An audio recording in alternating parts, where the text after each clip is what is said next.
Bienvenue à bord du vaisseau Hypersensas. Bonjour à tous et bienvenue dans votre émission du Défaussé. Le Défaussé, c'est une émission qui va vous parler de jeux de société en tout genre, jeux de plateau, jeux de dés, jeux de cartes, mais aussi jeux de rôle. Et pour cela, je ne suis pas tout seul, bien entendu, je ne suis pas accompagné d'une seule personne, mais de deux fantastiques personnes.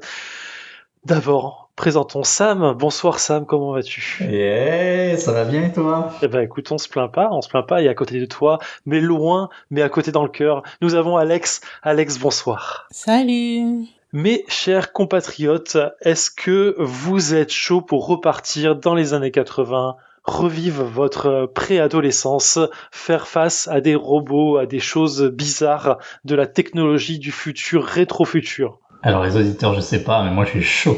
Waouh, vendu comme ça, on va voir. Ok, nous allons jouer à un jeu de rôle et nous allons jouer à Tales from the Loop.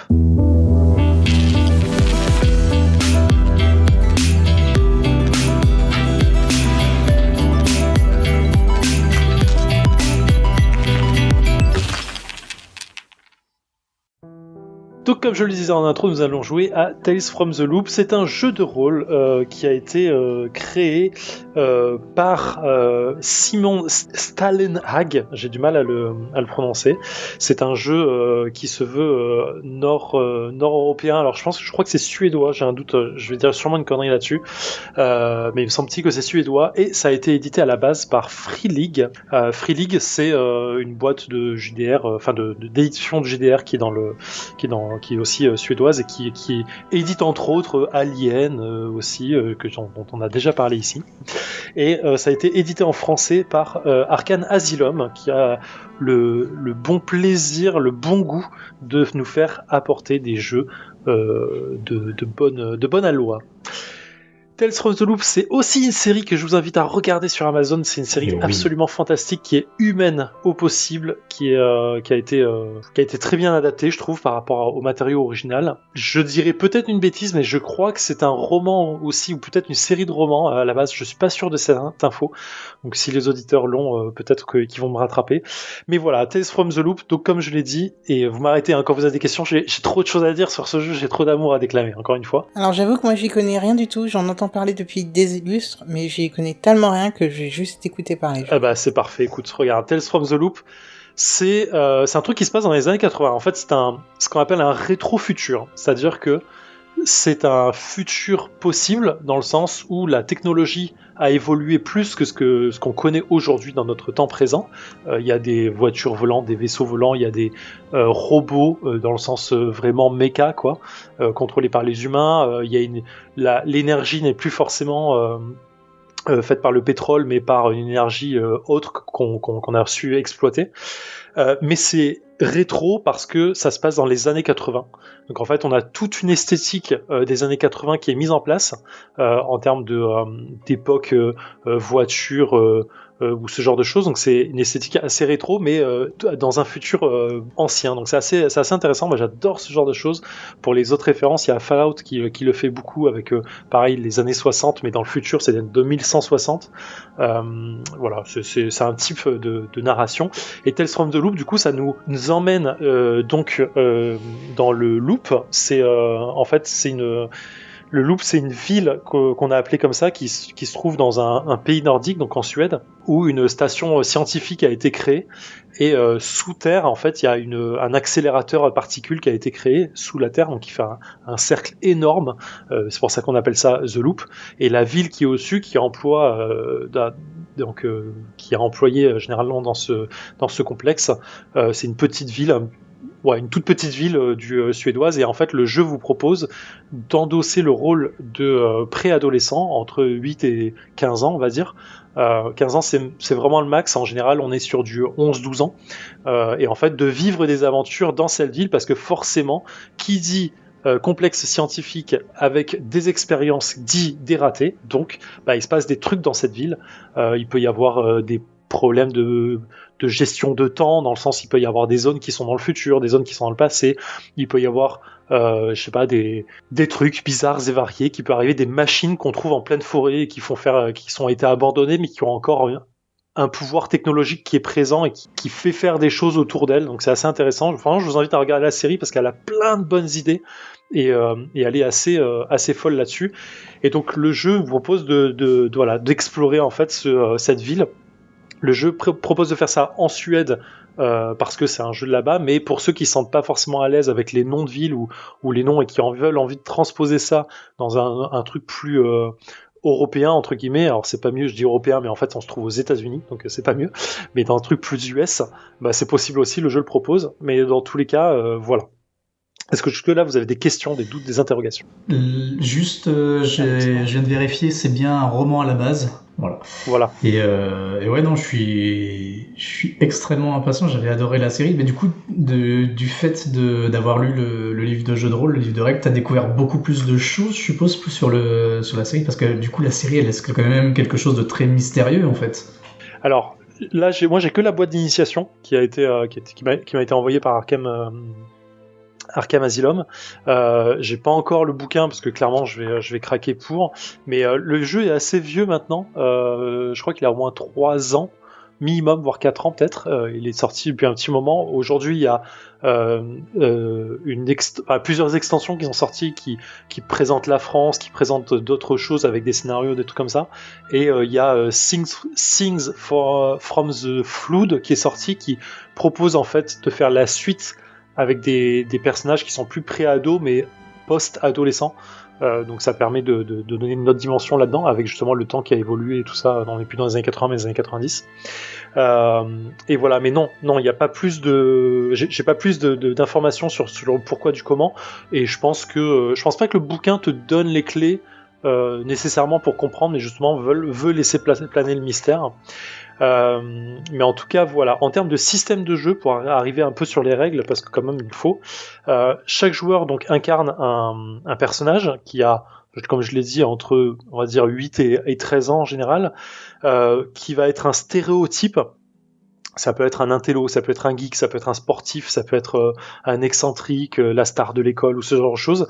Là-dessus, il va définir quelles sont les motivations de son personnage, quels sont ses problèmes, et vraiment c'est des gros guillemets quand je mets ça, c'est des motivations et des problèmes de préadolescent, donc c'est en général assez c'est son monde à lui, mais voilà, c'est pas un truc qui va faire tourner le monde. Il va définir ce qu'il considère comme une fierté, là où il se considère fort.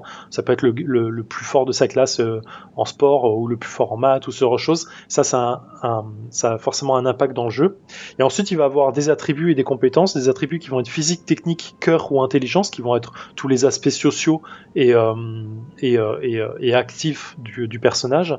Et on va avoir des compétences qui vont être attribuées aussi en termes de agilité, force, furtivité, analyse, bricolage, programmation, réseau, compréhension, découverte, empathie, suivant le type perso. Et on va surtout créer ces liens avec les autres personnages, genre machin est mon ami, truc je l'aime pas des masses mais il fait partie du groupe. Et en fait tout ça va créer en fait déjà un début de narration dans le groupe.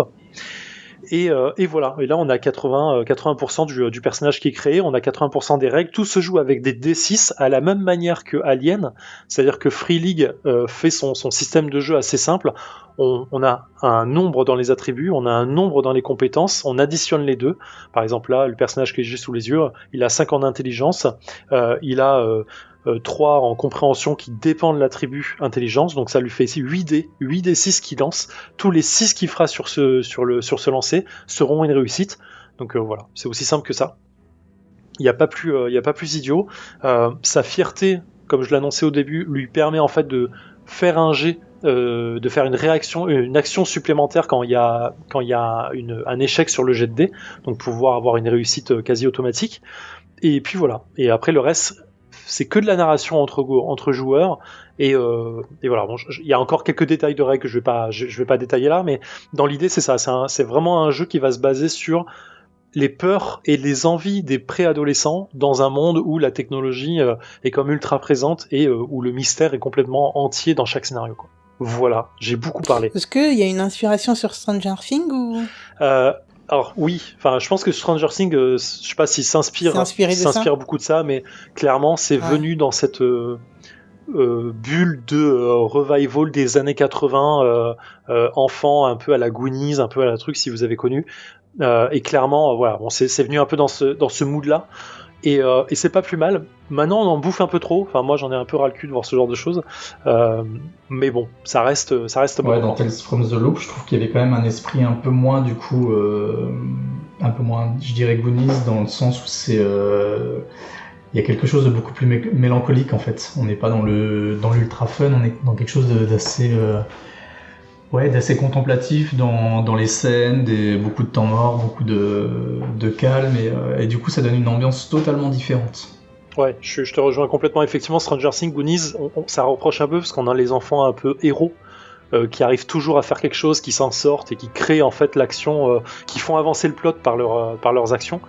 Effectivement, dans Tales from the Loop, on a plus un côté où les gens subissent ce qui se passe, et du coup c'est ouais, comme tu le disais, c'est très mélancolique. En fait, on se base beaucoup sur les peurs et des héros, en fait, des protagonistes, et du coup, c'est intéressant de les voir réagir avec ça, et surtout, c'est un peu plus psychologique que l'action qu'on peut voir dans les Goonies ou dans Stranger Things. Mais c'est pour la série dont je parle, et ça se reflète un peu moins peut-être dans le jeu de rôle, dans le sens où les héros, c'est quand même les personnages joueurs qui sont donc ces enfants-là et qui vont tout faire pour réussir leur action et tout faire pour réussir leur scénario. Donc on a un peu cet effet parfois d'avoir des enfants un peu surdoués, mais c'est le jeu qui veut ça, et c'est assez agréable pour les joueurs de ressentir ça en fait.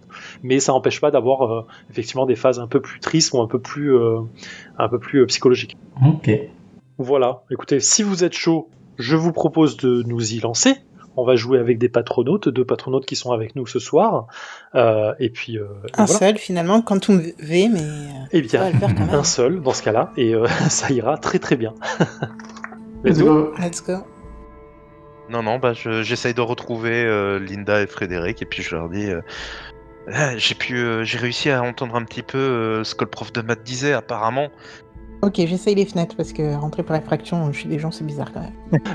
T'essayes de péter les fenêtres ou t'essayes d'ouvrir les fenêtres? Non, j'essaye de relever les fenêtres en me disant il y a une chance. Ah oui, bien sûr. Moi je tous rentre, les je pense tous les trois, ouais. Peut-être que quelqu'un reste faire le gay, je sais pas. Qui rentre en premier? Attention. Donc on va essayer de faire une petite pirouette sachant que agilité 0 quoi.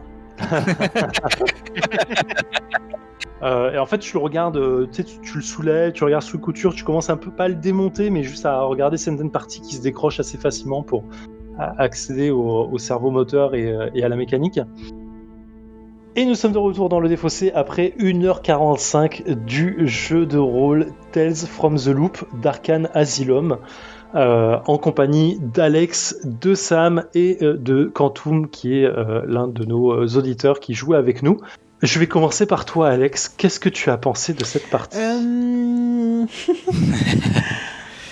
me gêne que tu commences par moi parce que ouais, le jeu de rôle, c'est toujours pas plus que ça mon truc. On peut commencer par ça. Non, écoute, je pense que Sam va remonter le niveau après de cette troisième partie, donc ça va être très bien. Écoute, c'est vraiment étrange que fait le jeu de rôle pour moi, parce que j'attends, dans les trois qu'on a décidé de faire en cette période de Covid, Tales from the Loop, c'était vraiment celui qui me hypait le plus.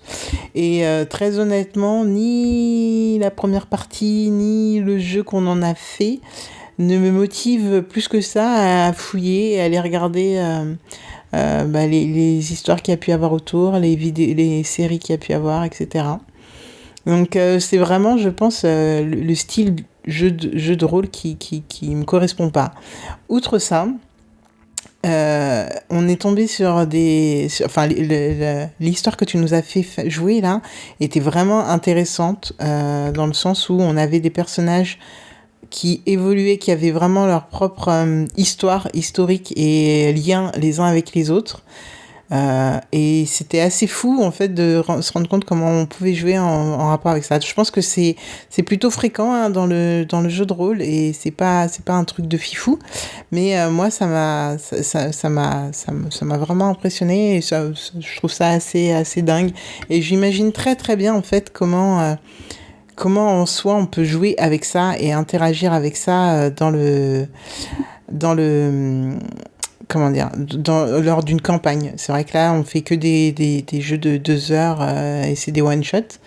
Mais en fait, tout ce qu'on sait nous sur notre personnage, je pense que ça doit être tellement dingue de le découvrir par la suite en interagissant avec des PNJ ou les autres joueurs. Donc, assez... Je pense qu'en vrai, je voudrais pas jouer moi-même en faisant une campagne, parce que je survivrai sans doute pas à ça. Mais je trouve ça super intéressant. Et je sais pas, en fait, faudrait peut-être que j'écoute du JDR. Je sais pas exactement ce qu'il faudrait que je fasse. Mais bon, en tout cas, ça me rend assez curieuse, même si ça fonctionne pas pour moi. D'accord. Pour répondre sur le côté liant des personnages et le truc, oui, c'est un truc que tu fais quand tu fais une création de personnage, tu t'inventes un historique, un background pour pouvoir lui donner un peu de contexte et lui expliquer en fait comment il en est arrivé au début du jeu.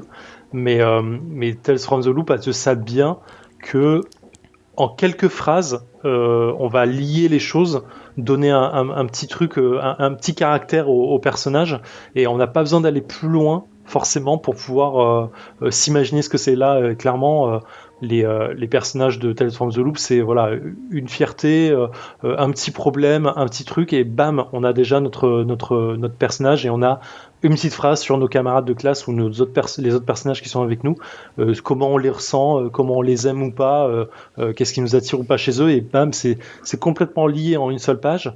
C'est pas complexe, c'est pas profond, mais ça suffit pour faire du jeu de rôle déjà, et jouer avec correctement. Et ça, c'est un petit point fort que j'aime bien sur ce jeu, c'est que c'est simple mais pas simpliste. Exactement. Sam ? Ouais, moi de base j'étais bien hypé par Tales from the Loop, parce que l'univers de la série, j'ai pas lu les livres, mais la série franchement je trouve que ça s'y prête, que tu as un univers qui est suffisamment étendu et mystérieux pour pouvoir te permettre de faire beaucoup de choses et que ce soit pas attendu spécialement. Et je trouve ça très chouette, l'ambiance je la trouve très très chouette aussi. Et pour revenir sur notre scénario, alors c'était assez sympa. C'est marrant que dans les thématiques qui sont abordées pour un univers qui parle des années 80 sont également dans le même. Moi j'ai retrouvé vraiment des dessins animés, des films de mon enfance qui me sont venus très vite en tête. Je parlais de Daryl durant l'émission, et clairement ouais, il y a un petit côté comme ça, le petit garçon qui est l'ami un peu de tout le monde et qui a un secret, et ça j'ai trouvé ça très plaisant. Pour parler du jeu en lui-même, j'ai trouvé que ouais, les personnes, alors je sais pas si on l'a dit, je crois pas, mais les personnages, du coup, tu parlais de la création des personnages. Là, la création des personnages, c'est toi qui l'as faite.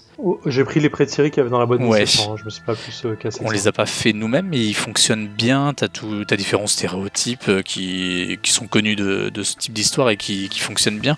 Mais comme tu disais, il y a ce côté aussi création des liens entre les personnages qui marchent vraiment bien. Et dans notre cas, je pense qu'on n'était pas assez nombreux.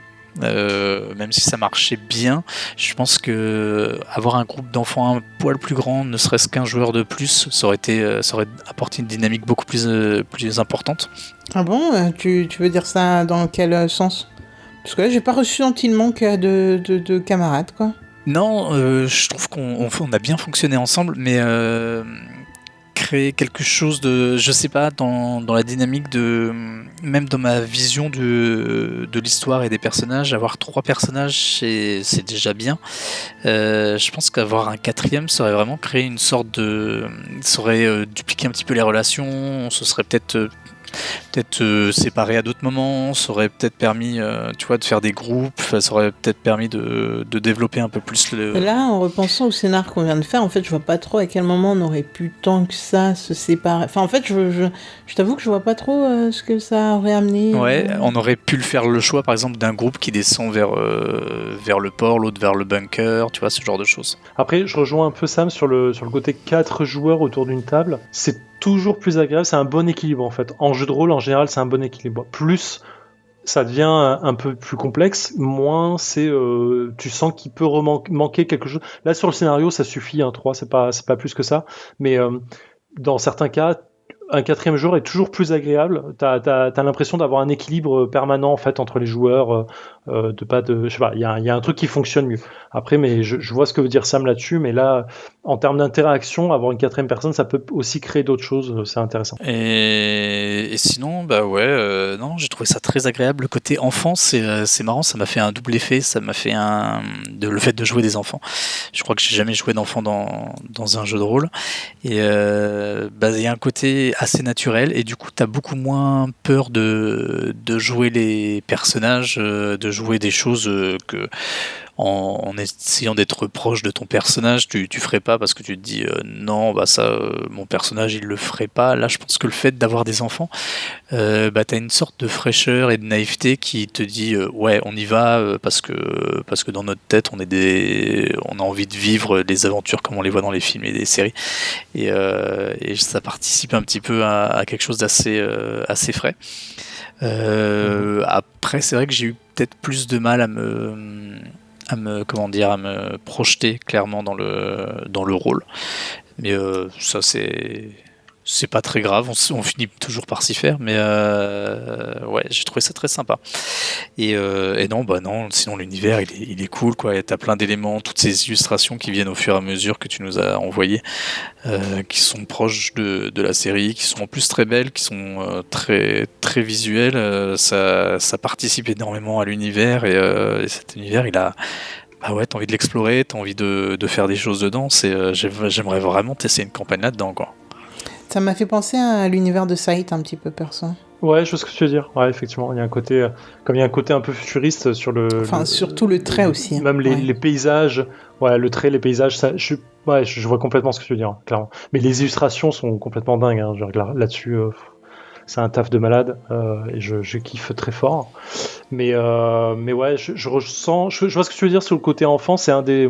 Alors il y a plusieurs jeux qui te font jouer des enfants, mais c'est celui-ci avec Little Nightmares qui est pas Little Nightmares, pardon, c'est le jeu vidéo.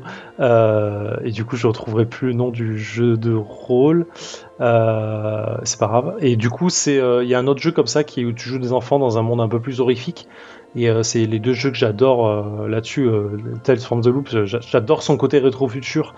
Et du coup, qui est ultra permissif sur plein de trucs.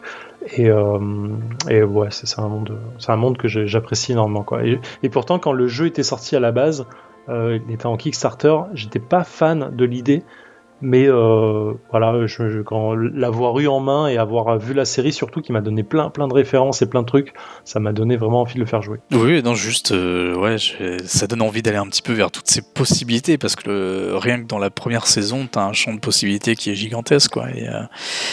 Et dans le même esprit que ce que propose le jeu de rôle là sur une campagne, c'est que la série elle va dans plein de directions tout en suivant une famille quasiment tout du long, et t'as envie d'avoir ça, t'as envie d'avoir plein de choses de cet univers fou qui vient interagir sur un groupe qui va se construire au fur et à mesure. Ouais, j'ai une campagne là-dedans, ça doit être vraiment vraiment chouette. Ouais, clairement, je pense que les add-ons qu'ils ont fait, les suppléments de campagne et de trucs, donc ça doit être vraiment bien travaillé. Enfin, j'ai vraiment envie d'en faire une, quoi. Clairement, c'est assez fou. Très bien, bah écoutez, merci en tout cas d'avoir participé au jeu. Merci à vous deux. Même si Alex se confirme en tant que non-rôliste chaque jour, mais bon, c'est pas grave. Alors après, je me faisais une réflexion en t'écoutant, Alex. Je me demandais si t'aurais pas tout simplement besoin de faire une partie avec les gens en face de toi, parce que jusque-là, t'as fait que des parties par Discord ou par logiciel interposé. C'est vrai que il y a aussi ça dans le jeu de rôle, en tout cas quand tu le débutes, c'est l'interaction que t'as avec les gens, quoi. Ouais, non, je pense que c'est juste pas pour moi. Okay. En soi, franchement, je pense qu'il faut juste pas chercher plus loin. À l'occasion, de toute façon, c'est dans le but et on en refera dans le défaussé. Et donc oui, il y aura des parties en physique, hein, mais je pense que c'est juste pas pour moi. Je l'accepte complètement, hein. Moi ça me dérange absolument pas. Il y a des choses qui te vont et d'autres qui te vont moins bien, mais ouais, non, je pense. De toute façon, on en fera en physique, parce que j'ai une boîte d'un jeu qui a un jeu de plateau, qui a un jeu de rôle, mais avec du plateau et des pions. Donc on en fera un moment, clairement. Mais c'est pas grave, on a le droit de pas aimer, hein, de pas avoir de l'accroche. Hein. Puis en fait, si, j'en ai déjà fait en physique, hein. Ça s'appelait Pathfinder. Donc il y a un plateau quand même, mais Mais oui, non, pareil, j'avais pas adhéré plus que ça, donc non, je pense que ça n'a rien à voir. Mais il n'y a aucun souci, hein. Ça m'ouvre à des univers et c'est assez cool. Non, bien sûr, on retestera. Tu as tout à fait le droit de pas apprécier ou pas être fan de jeux de rôle. Sur ce, je vous remercie. On arrive sur la fin de l'émission. Je vais quand même rappeler, donc Tales from the Loop, c'est un jeu édité par Arcane Asylum. Le créateur de l'univers du Loop, c'est Simon Stellenhag. C'est un jeu suédois à la base, édité par Free League, avec un système de jeu IR0, c'est le nom du système de jeu en D6 là. Voilà, la boîte d'initiation est disponible encore chez Arcane Asylum et dans toutes les bonnes crèmeries. Ça doit être aux alentours d'une 30aine d'euros, si je ne dis pas de bêtises. Et le bouquin de base est lui aussi disponible à une 40aine d'euros, qui permet de jouer directement. Ma chère Alex, mon cher Sam, on se retrouve bientôt. Et ouais. Exact. Et pour reparler jeu, encore une fois. Voilà. Exactement. Super. Merci à tous. Prenez soin de vous et ciao. Jouez bien. À très vite. À bientôt. Ciao.